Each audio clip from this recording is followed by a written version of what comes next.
है। चलो देखो, तो हम देखेंगे आज संसाधन के बारे में। किसके बारे में देखेंगे? संसाधन। संसाधन क्या होता है?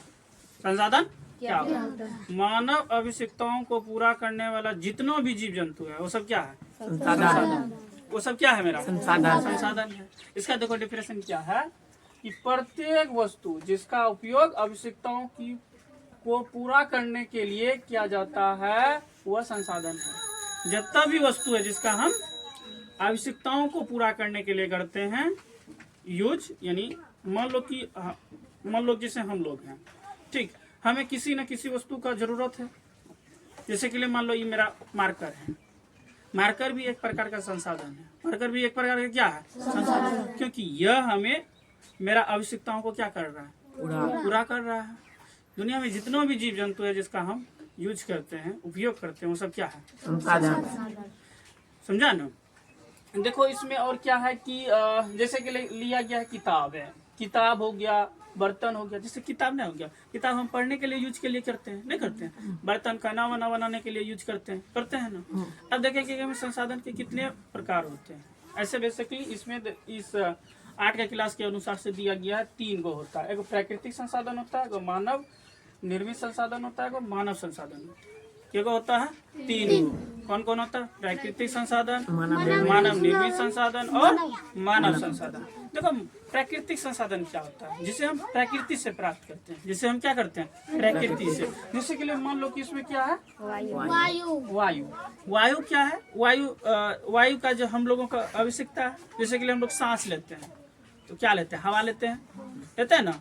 तो उसका अभी हमें आवश्यकता है। ये भी इसीलिए ये भी क्या है? एक प्रकार का मेरा संसाधन हुआ। दूसरा नंबर क्या है? मिट्टी। मिट्टी में हम लोग खेती उती करते हैं ना। तो मिट्टी बोलो या तो मृदा बोलो, बातें की है। यहाँ पे ऐसे लिखे हैं मृदा, ठीक। उसके बाद मेरा जल। जल भी एक प्रकार का क्या है? प्राकृतिक संसाधन है। भगवान ने दे करके गया है, नहीं गया है, ठीक। अब इसका हम प्राकृतिक संसाधन का विस्तृत रूप देखेंगे, समझा ना। विस्तृत रूप में हम पहले देखेंगे नवीकरणीय के बारे में। कौन सा संसाधन? नवीकरणीय संसाधन। वैसा संसाधन जिसे हम पुनः प्राप्त कर सकते हैं। वैसा संसाधन हम जिसे हम पुनः प्राप्त कर सकते हैं उसको क्या बोलेंगे? हम नवीकरणीय संसाधन। कैसा संसाधन बोलेंगे? नवीकरणीय। जैसे के लिए मान लो कि सौर ऊर्जा, समझा ना। आज भी सौर ऊर्जा अगर प्राप्त कर सकते हैं तो कल भी कर सकते हैं, नहीं कर सकते हैं? क्या ऐसा कभी समाप्त होगा? ये कभी समाप्त होगा? नहीं होगा। उसके बाद मेरा क्या है? नवीकरणीय संसाधन। अनवीकरणीय संसाधन। कैसा संसाधन? अनवीकरणीय संसाधन। अनवीकरणीय संसाधन में क्या हो गया? कोयला। उसके बाद पेट्रोल। यह क्या है? सीमित संसाधन है। कहने का मतलब यह है क्या? समाप्त हो जाएगा। जैसे कोयला, जिससे के लिए जितना है आज कोयला, क्या कल भी उतना ही कोयला रहेगा? क्योंकि जिसका एक बार यूज कर लिया जाता है तो क्या उसको फिर प्राप्त करने के लिए करोड़ों साल लग जाता है। समझ रहे हैं? तो ये पेट्रोलियम, एक बार पेट्रोल का उपयोग कर लेते हैं उसको फिर से तो हम इस्तेमाल नहीं कर सकते हैं। समझ रहे हैं? इसको हम पुनः प्राप्त नहीं कर सकते हैं, इसको पुनः प्राप्त कर सकते हैं। नवीकरणीय को पुनः प्राप्त किया जा सकता है और नवीकरणीय को पुनः प्राप्त नहीं कर सकते हैं। अब देखेंगे हम मानव निर्मित संसाधन के बारे में। देखो प्राकृतिक जितना भी वस्तु है, क्या किया है मानव? उसको एक अलग रूप दे दिया है। जैसे के लिए एग्जांपल दे तो ब्रेंच, पेड़ पौधा से क्या कर दिया? पेड़ पौधा था पहले, उसको काट करके क्या बना दिया? ब्रेंच बना दिया। जब ब्रेंच बना दिया ना, ये मानव निर्मित हो गया। बता कि क्यों? क्योंकि यह जो है मानव के द्वारा बन गया। ये प्रकृति से वस्तु को लाया और उसको क्या बना दिया? एक ब्रेंच बना दिया। जब कोई चीज का निर्माण हो गया तो क्या हो गया? तो कौन निर्माण किया? मानव किया। मानव बनाया इसीलिए मानव निर्मित हो गया। मानव बनाया तो इसीलिए क्या हो गया? वह मानव निर्मित हो गया। अब देखेंगे जैसे के लिए मशीन को भी किसने बनाया? मानव बनाया।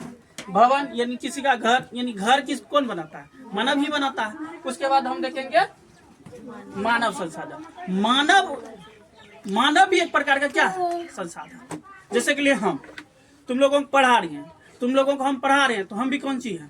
संसाधन है। क्योंकि तुम लोगों का आवश्यकताओं को पूर्ति कर रहे हैं, यानी हम तुम लोगों का आवश्यकताओं को पूरा कर रहे हैं, इसीलिए हम भी एक प्रकार के क्या है? संसाधन। यही है पूरा डिटेल संसाधन का।